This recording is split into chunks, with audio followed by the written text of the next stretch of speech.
Olá, senhores. Vamos aí resolver uma questãozinha de movimento circular, tá? Ou retilíneo, né? E olha o que ele fala nessa questão. Uma partícula percorre com movimento uniforme. Então, vamos por partes. Vamos lá, vamos pegar as informações, ó. Ele garante que esse movimento é uniforme. O que significa isso?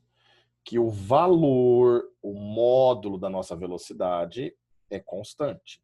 Então, o valor não muda. Isso indica para nós que a nossa aceleração escalar média, também conhecida por aceleração tangencial, vale zero.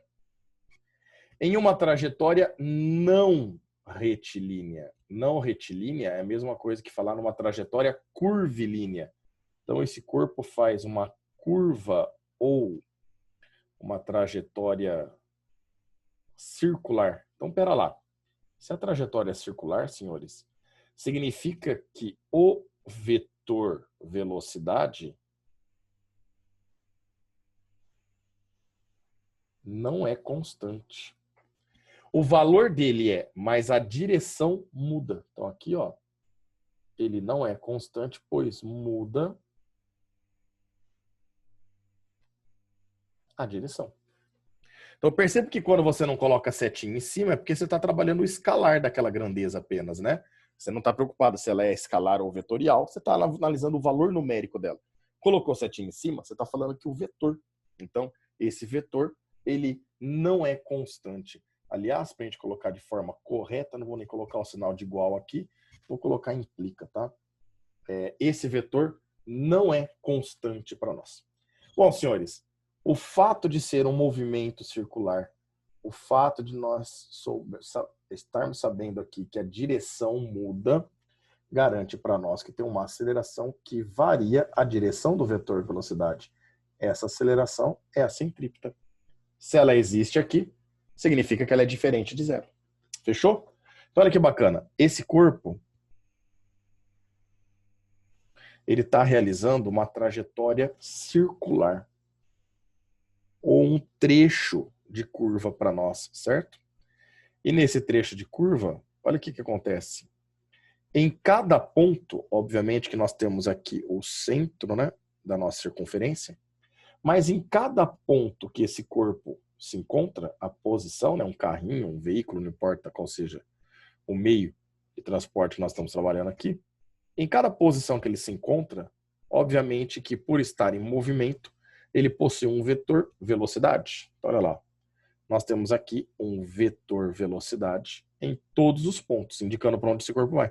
Se eu colocar ele girando aqui no sentido horário, ó, então eu vou ter o vetor velocidade tangente à nossa circunferência. Sempre, né? O vetor velocidade sempre é tangente à curva que você está trabalhando. E nesse caso, ó, eu tentei desenhar vetores sempre do mesmo tamanho, pois ele garantiu para nós que esse movimento é uniforme. Ou seja, o valor, o tamanho desse vetor, ele não muda. Ele é sempre o mesmo. Ele não tem a aceleração escalar média, que é tangente ao vetor velocidade. Por isso que é chamada de aceleração tangencial. Então, a aceleração que estaria na mesma direção ao vetor velocidade, paralelo a esse vetor, ela não existe. Ela vale zero. Porém, por fazer curva, ele tem uma aceleração que nós chamamos de aceleração centrípeta. E essa aceleração centrípeta, senhores, é uma aceleração que aponta sempre para o centro do movimento circular. Por isso que ela é chamada de aceleração centrípeta para nós. Então, essa daqui, ó, representa a nossa aceleração centrípeta. A aceleração centrípeta, como ela é apontando para o centro do teu movimento circular, é porque ela tem a direção do raio da circunferência. Se ela tem a direção do raio dessa circunferência, significa que ela é sempre perpendicular à tua circunferência, perpendicular à tangente na sua circunferência. Então percebam que a aceleração centrípeta sempre, e eu disse sempre, tá? Sempre será perpendicular ao teu vetor velocidade. Ela sempre terá um ângulo de 90 graus em relação ao vetor velocidade, que é tangente à sua circunferência. Belezinha, meninos? Só para relembrar, né? Essa aceleração centrípeta a gente calcula pela velocidade ao quadrado dividido pelo raio. Uma das maneiras, né, que nós temos de calcular seria essa.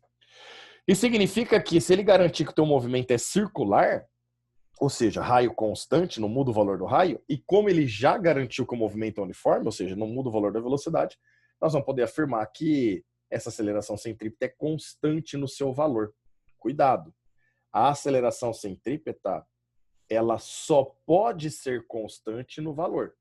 Ela nunca vai ser um vetor constante para nós, por mais que a velocidade e o raio não mude. Por quê?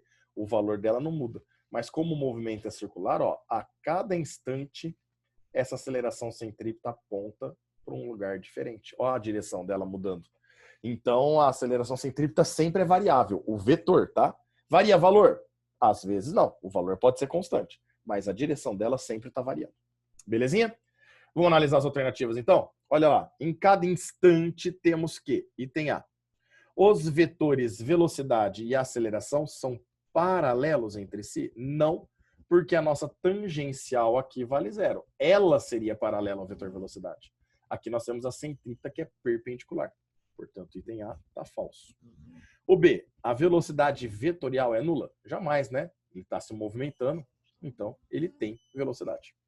Os vetores velocidade e aceleração são perpendiculares entre si? Ele não cita qual é a tua aceleração. Mas você sabe que a tangencial é zero. Então, só sobrou quem para ser aceleração? Centrípeta. E nesse caso, ela é perpendicular ao vetor velocidade, né? Então, nesse caso, o item C está verdadeiro. O item D. Os dois vetores, velocidade e aceleração, têm direções independentes? Não, né? Eles são perpendiculares entre si. Nesse caso, eu só tenho a centrípeta, né? Então, sempre será assim. E aí, o valor do ângulo entre o vetor velocidade e o vetor aceleração muda de ponto a ponto. Ele não muda. Ele é sempre o mesmo, sempre 90 graus.